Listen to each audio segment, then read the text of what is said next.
If anyone has ever read Dilbert comics, to, give me a clap or a thumbs up if you know and love Dilbert. Uh, I grew up reading Dilbert with my family in the Sunday funnies. Oh man, I'm having a real nostalgia flashback right now. I legit every single Sunday would run downstairs, make my mom coffee because I was a total suck up, and then grab the Sunday newspaper from outside, flip on through, grab the funnies out. I would read the comics every single day, and I loved Sundays because they were in color. God, I'm so old.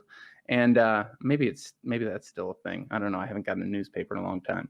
And I would read Dilbert, and I would read Nate, Big Nate, I think was what it was called. And I would read Far Side, and I would read Dilbert, and it was hilarious, right? And I don't even think I understood all the jokes, but as I got older, I started to understand the jokes. And, Dilbert's always great. It's hilarious. And one of the things that I've really enjoyed growing up is actually going beyond Dilbert, learning more about Scott Adams, the creator of Dilbert. What I think is so interesting about Douglas Adams is his perspective on the world. He talked about passion in a video that I watched yesterday, and he broke it down in a really interesting way. He says whenever you talk to super successful people and they get asked what their secret to success was, they always say passion. And he goes, but that's a bit of a misnomer. It's kind of a false view of things, because what else could they say?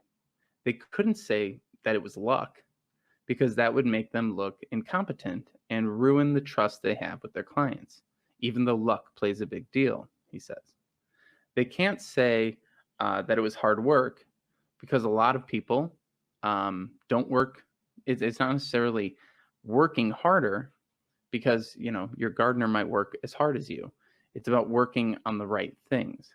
They can't say that it's intelligence, right? Even though Mark Zuckerberg is clearly smarter than me, because then they would be sort of admitting that it's kind of a hubris thing. So it's a bad answer. It's bad. It's not PC. And there's a whole list of things that they can't say. So they say passion. There might be passion in there, but they are much more practical than passionate. And they are much more systematic than they are excited. And the way that he breaks this down is he says, there are a lot of things that you can do with your time. And he worked in banking for a bit. So he said, when I was giving out loans, there were two types of people that would come in.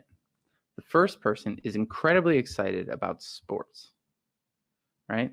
And they want to create a company that focuses on sports. And they're really excited. They're passionate. That is never the person they gave the loan to. Because if they gave the loan to that person, at the first sign of hardship, that person bails on the project because their passion is no longer exciting, it's difficult. The second person comes in and says, I want to start a laundry business. I've done the financials. I've found a great location.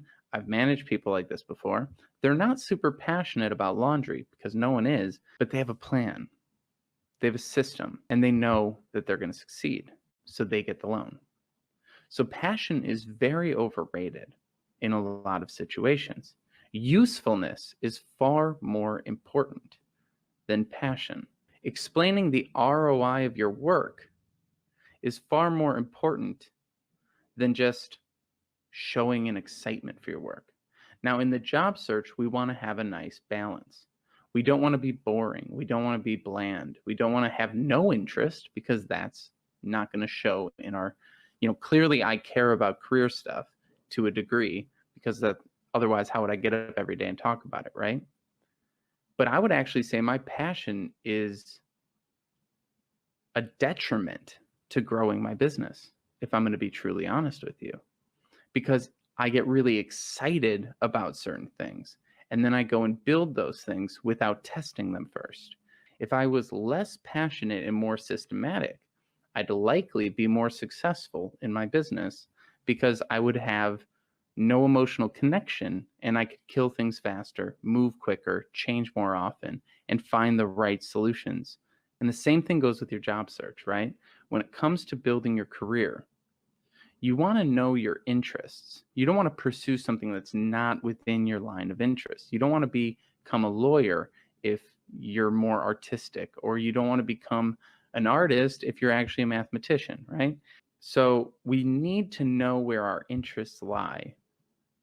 We need to be directional with our focus. And then we need to get more systematic over time in order to be able to be sustainable and grow a career in a certain area.